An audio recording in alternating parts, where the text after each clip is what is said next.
Hey guys, and welcome to Quality Shot. I'm really excited to be joined by Nikhil Uttamchandani. I haven't butchered your surname, have I? No, you did okay, man. Uttamchandani, but thanks a lot. Okay, no worries. Thanks very much for joining. How you doing? I'm great, Faizan. Thanks for having me on. And hello to all your viewers and listeners. Perfect. Thank you very much. Pleasure's all mine.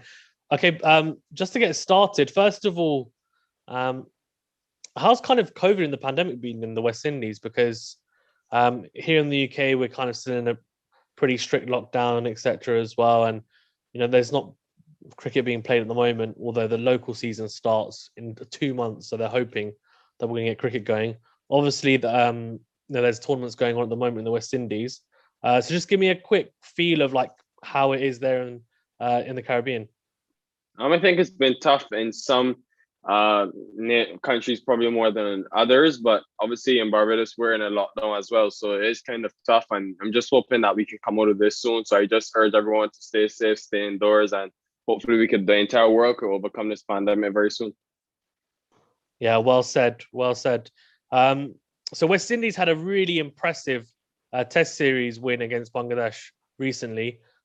Incredible considering that they lost the ODI series 3-0. And to be honest with you, I think everyone wrote them off. I did as well. Considering they're away from home, they had what can probably be seen as maybe a B/C team potentially compared to, as in comparison to what players were available. There are a lot that didn't want to go because of health concerns, which is understandable. Some were injured, etc. So there's a mixture of things, and you saw a number of people making their debuts or very inexperienced as well playing, but they put on a fantastic display, and I think that was clearly triggered by Carl Mayer's 200 in that first Test match, which was incredible to chase 395, and then obviously following it up with a really tight win, but again, a win nonetheless. And Rakeem Cornwall kind of spinning West Indies to victory there with the help of Bonner and other players as well. Before we kind of touch upon the nitty gritty of a little bit, for you in Barbados as well, after that series win, has there been quite a bit more of a buzz around Test cricket? Do you think this is maybe a catalyst for really pushing Test cricket in the Caribbean? And the reason I ask is because like my kind of view of it from the outside looking in, and I think a lot of people's is West Indies cricket is like you guys are the reigning T20 world champions, right? So T20 cricket is very big there in the Caribbean. ODI cricket, even white ball cricket is as well. But Test cricket, maybe you're not West Indies are maybe not the force that they once were, considering that they used to dominate, right, in historically at certain times. So what's your kind of view on how I guess this has been received in Barbados and also the Caribbean? And do you think this can be a trigger to hopefully push it forward? Yeah, to be honest, I think is a good question. But yes, I do think, in not only in the Caribbean, in the entire world, because no one was watching that Bangladesh West Indies Test match. Obviously, there were two other tests going on at the same time, so it has brought some seriousness, and I think it has brought a sense of fulfillment to the Caribbean fans, seeing the team play that well and do so well at a place where we're traditionally known for losing. So I think it was a fantastic win, and it's one that was set up and even improve our cricket, I think, because it brings competition for places. So definitely very impressed and overjoyed over the victory. And I think now is how we move on from there. Yeah, agreed. I saw in your review you talked about the domestic scene. It's showing that there's a lot of domestic players who performed quite well last year, the last couple of years, and they've come into the West Indies side and performed well. I'm taking from that domestically, there's quite a plethora of talent. Would you say there's quite a lot of talent then, and in Yeah, the domestic first class scene? for sure. We have a lot of talent. It's just about opportunity, and that's why I was so happy that the tour went on, because I knew it would be a way of exposing our French players. I mean, Australia do it, India do it. When they go to play some of the lesser teams, they let their French players get the international exposure. So I think it's something the West Indies need to do as well. And I mean, a performance like that from really those guys were in the top six in our first class season last year. All the top six batters were the top six leading run scorers, with Jermaine Blackwood leading with the most runs of 754. But I think, yeah, it's definitely a way of improving our cricket, and I think that's what's going to happen. The more and more we let our fringe players get the exposure, because it does build competition for places, and it also gives you depth. When you travel away from home.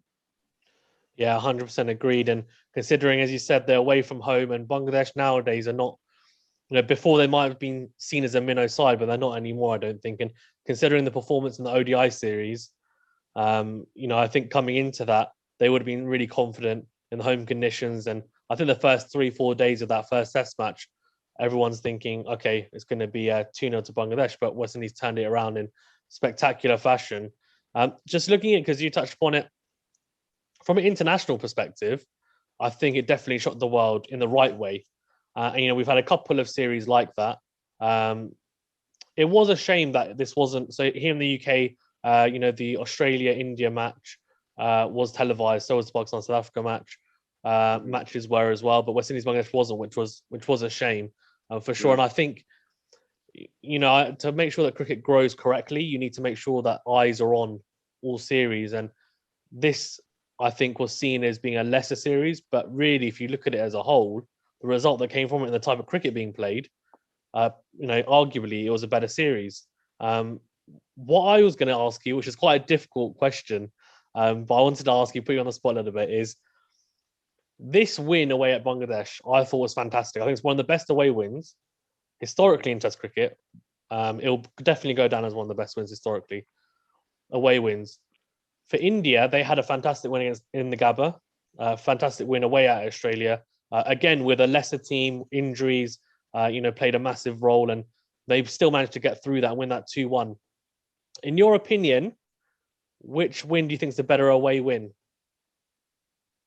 To be honest, that's a very difficult one. I think it's hard to compare because each had, their own circumstances. But if I had to pick one, I may pick the India one because of the fact that I just thought, yeah, what India did was sensational, man. There's not taking anything away from the West Indies, because obviously that is a heroic effort. But I mean, I just thought the magnitude of the performance by India, because they were already stacked against it with injuries, etc. And that's Australia that they're playing against, a high quality side, who is like in the top 3 in the World Test Championship. So I would have to probably give it to India. But nothing taken away from the West Indies, because that was also a fantastic win as well. It's very hard to compare. Yeah, it is. It is hard. It's a difficult one. I think lots of people sway one way or the other. And actually, personally, I personally think the West Indies one's better for a couple of reasons. Just because India had quite a good white ball series against Australia beforehand, so they did have some type of momentum going into it. You're right there; they did have a lot of injuries, but West Indies also had a lot of players missing. So I feel like if you look at it relatively, they probably had the same amount of people missing. And then if you look at where the teams are at the moment, I'd say India and Australia are kind of, at the same level in terms of their progression as a team. Whereas West Indies and Bangladesh are probably at a similar level at the moment, I would say, if you look at it on paper, because West Indies back in the day were, as I said, they're top 1, top 2 side in the world. But now I think in Test cricket anyway, they're probably not there. But considering that the amount of injuries they had, then to also lose the white ball series so badly, to come back like that, I thought was really impressive. I thought it was an absolutely incredible performance going forward. From that team, then, as you said, there are quite a few batsmen, especially, that performed really well. Jermaine Blackwood looked really good. I mean, here in the UK, when he came, he performed. He was the standout, I think, one of the standout batsmen when they came here to the UK. Bonner performed quite well, I thought. Did well, and obviously Carl Myers had that fantastic 200 on debut. Just to stick on Carl Myers, then, that 200 on debut, do you think that's going to put a lot of pressure on him now going forward? Because can it get any better than that, I guess, is the real question. I would not say really pressure, because I mean, yes, he did well, but I think he'll know that, he has to start from zero each and every time. But I think what was good to see is that a lot of people were surprised about his approach, but that's how really Carl Myers has batted all his life, in terms of even in the first class circuit as well. 654 runs last year, and he batted positively. He takes the attack to the bowling. So it wasn't a surprise to me, but I guess it's now about carrying on, because each innings you start from zero. So he's not going to have that 200 behind him, but I'm sure it'll give him real confidence knowing that he's capable of doing something like that. Yeah, no, agreed. And I think this series, and Raheem Cornwall seems to be someone who's quite underrated. If we touch upon him, and what's how's he received in the Caribbean? Is there a feeling that he's a very good? I would say he's a bowling all rounder. Personally, is there a feeling that actually he's someone who can take West Indies cricket forward as that spinner in the team? I mean, what are your thoughts, and also the thoughts of others as well? Well, I would say the general consensus is, before it was sort of mixed, but I think this series he's proven a lot. For me, he was always the best spinner, and I think that's by a long margin. So I always wanted to have him in the team. I think against Afghanistan, where he took 10, he really showed it. And now his second 10 wicket haul in Test cricket, I think really he's been a spinner that we've missed for the last couple of years in Test cricket. That real consistent, disciplined bowler. And I think, yeah, he'll have a big future for the West Indies in terms of especially when we go to places like Asia, where we've struggled for so long. I think Raheem Cornwall has shown that we can change the tide in terms of Asia. So I'm hoping for the best, but definitely someone that I think people in the Caribbean have realized that we need him. He's pivotal in our side. Yeah, 100%. And so then I'm assuming this is going to be potentially a catalyst for Test cricket for West Indies. Do you think there's going to be more importance placed on Test cricket potentially? Because I feel like maybe not that there wasn't importance placed on it, but maybe there wasn't as much importance placed on the red ball game, because it's a lot easier, obviously, to come out and play T20 cricket. It's a shorter format, it's less strain on the body, less mentally tough. But do you think there's going to be this could also trigger the younger age group coming through watching cricket to think, actually, I want to play Test cricket for the West Indies. That's my pinnacle. Yeah, I've always said that I think the interest in Test cricket will arise in the Caribbean the more that we win. So the more results we can grind out like that, and more games we can win, I can tell you the interest in the Caribbean was scintillating after that performance. So I definitely think it's just all about winning and the team doing well. So we've got some senior players coming back now, and hopefully we can continue down this vein. Yeah, no, agreed. I think it's about inspiring people, isn't it? And that definitely would have inspired some. So hopefully sure. that continues 100%. I guess then touching on the Super 50 Cup at the moment that's going on, the franchise. Do you want to touch upon that a little bit? Just give a very brief kind of summary about this, I guess the format and also the performers in it as well, because I know you've been covering it. Yeah, well, our Super 50 is our regional 50 over competition. It's our criteria really to pick 50 over sides. So yeah, I mean, I think it's been a good tournament. Some surprises like Barbados, the Barbados probably not making it to the semifinals.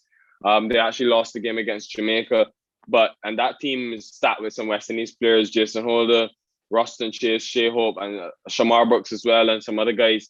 But I think it's a good tournament. I think the quality of the batting has been probably lacking in this year's tournament, which is a bit concerning because I think the one-day format is our weakest format, believe it or not.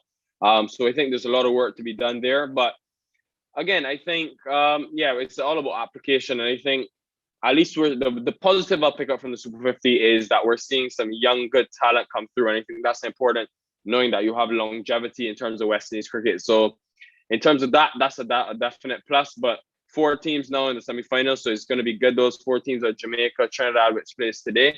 And then obviously you have Guyana and the Windward Islands. So some good cricket to come. Yeah, no, 100%. It's coming to an end here, which will be really exciting. And let's see how it goes. How would you, I guess, so far in this tournament, what would you say has been, if you had to pick one player who's been a standout, a surprise maybe for you, that you didn't think would particularly perform well but has done well, who would you pick? I'll give you one from the bowling and the batting. In terms of the batting, I have to give the credit to Jason Mohammed, to be honest. Yes, I know he's a quality player. He just captained the West Indies and Bangladesh, but he's scoring runs at a rapid pace, and he's really applying himself each and every time he gets in. He gets a big score. So I can tell you this was a surprise to me, but I mean he's batted extremely well, and I must give him a lot of credit for that. Batting at 3 for Trinidad, and then in terms of the bowling, Gukadesh Moti from Guyana, the left arm spinner, he's been the leading wicket taker. He's someone that's very young coming into the Guyanese setup, and he's been a revelation for them during the tournament. So I think those 2 guys have been a real standout, but there are actually a lot of more names. Quinton Boatswain with the ball, Justin Grays as well with the bat. So yeah, I think there are plenty names to look for, but yeah, good to see some talent coming out of this tournament. No, I agree. It's good to see, and it's a really interesting tournament actually, because you said it's like a criteria to see who will get picked for the one day side. I think it's a really good way of doing it. It gives people a platform, and it's quite a long tournament as well, so it's kind of based on consistent performances and make sure that everyone's got that level playing field. So I think that's a really good idea, and maybe more countries should do something like that, I would say personally. In terms Yeah, of for sure. looking forward towards the T20 World Cup, so West Indies are the holders, right? Which I think a lot of people might forget, but they had that fantastic win in the last World Cup. Going forward into this one, it's in India. It's a very different, the tracks will be different. Then you've obviously got next year in Australia. But let's touch upon this year first. How do you see West Indies doing? What kind of chances do you give them going forward into that in December or November even it will be? But I think the West Indies have shown in the last in the last couple of editions that, first of all, any team is a favorite before any game is played at the World Cup. And I think they have the experienced players, they'll be backing players. And I think a lot depends on between now and the World Cup, because we've got some important series coming up, which I think will determine a lot. And we've even got the Caribbean Premier League in the summer, which is also going to help with selection as well. So I would say our chances are good to win it. However, there are very good teams in there: England, Australia, India, the Euros, New Zealand as well. So it's not going to be an easy task. But to be honest, it was never easy in 2016 or 2018 either. So it's definitely going to be, it'll definitely be a tough task. But I don't think they're not capable of winning. Yeah, I agree. I think they've got a lot of talent in there. And do you see Chris Gayle playing in that team? Well, there have been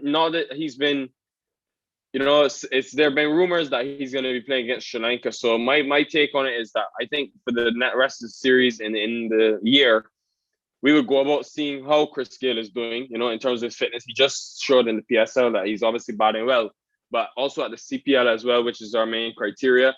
And if he performs, I don't see why he can't make the side, to be honest. I think he's done all that he deserves to get in the team.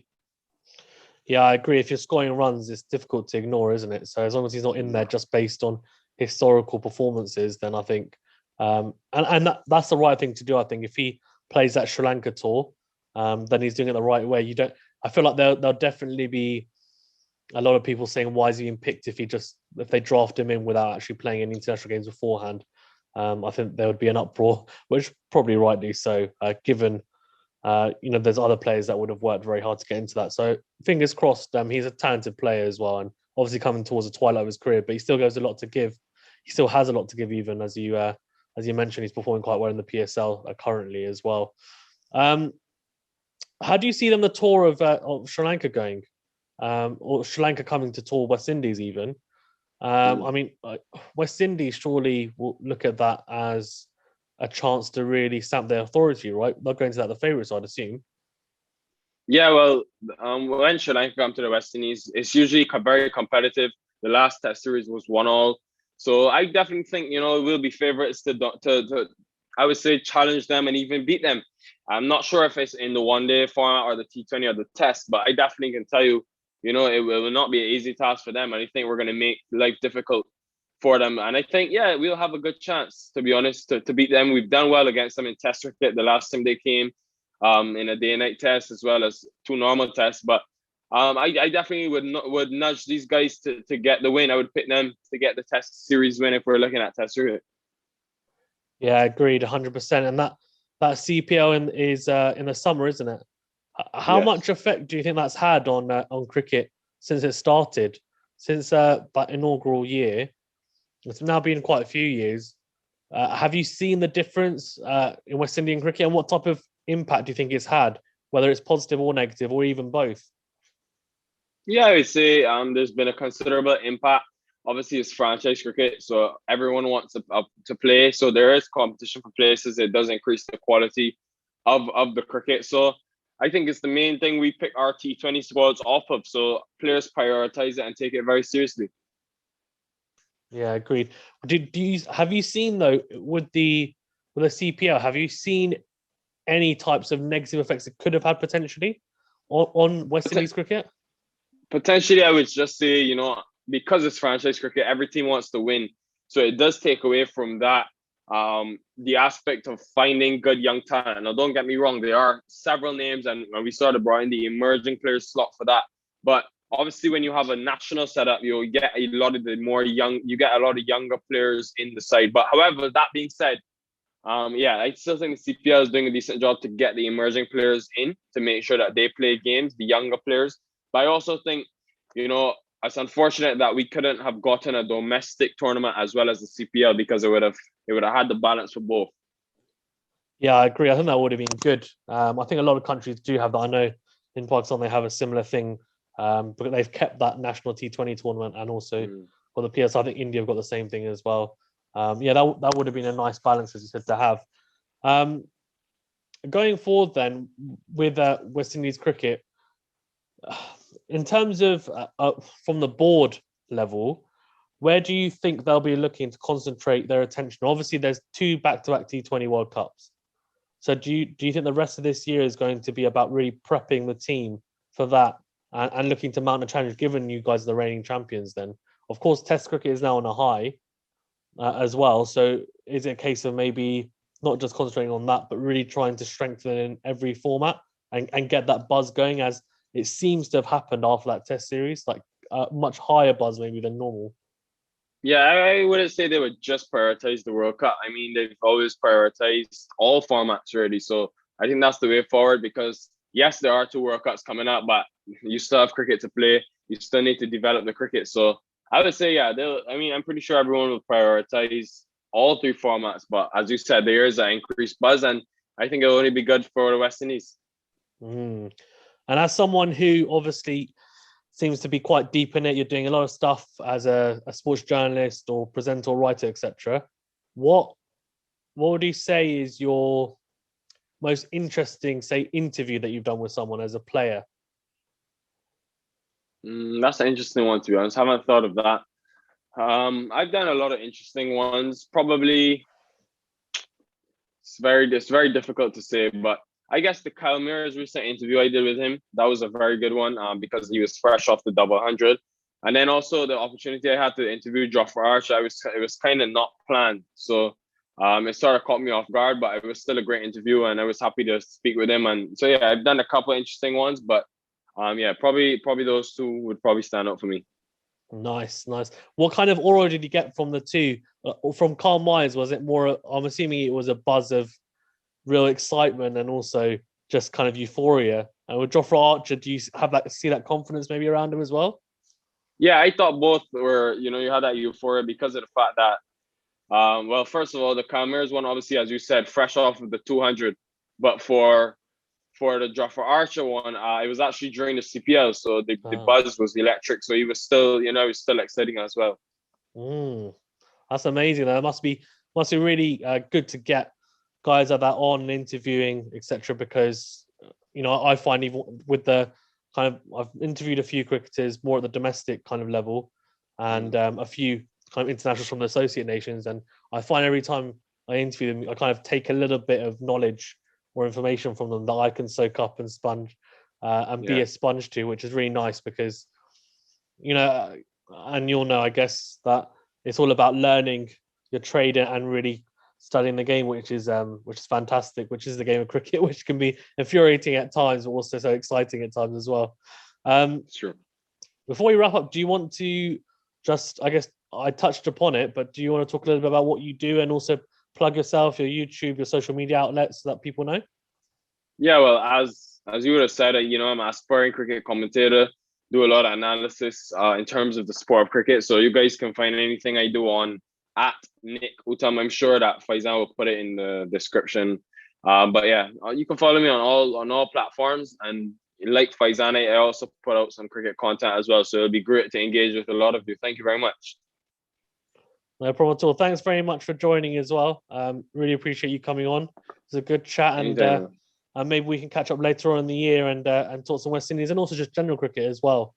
And actually, for sure. Before we wrap up, actually, this England-India series that's going on, I want to get your thoughts on it very briefly. How do you think the rest of the series is going to go? Do you think England have got a chance, or do you think India are going to steamroll them from this 1-1 position? I actually think England have a big chance. I actually picked them to win this series 2-1 at the beginning of it. However, now seeing day one of this third test, things aren't going too well for them. But I still think there's a lot of time left in this game and even in this series. So it'll be interesting to see how it goes. But I think, yeah, it's been some great cricket in it. 100%. Yeah, I think I said 2-2. So we'll see. 2-1, I think, is one of the only ones I've heard, which is optimistic from an England point of view. But to be honest with you, you never know. Cricket is crazy, as we've seen in the last few months, especially Test cricket is very unpredictable, and that's why we love it. Yeah, thanks very much, though, again, for coming on. Really do appreciate it. And yeah, let's catch up later on. And yeah, all the best. Anytime, man. Thanks a lot. Thank you.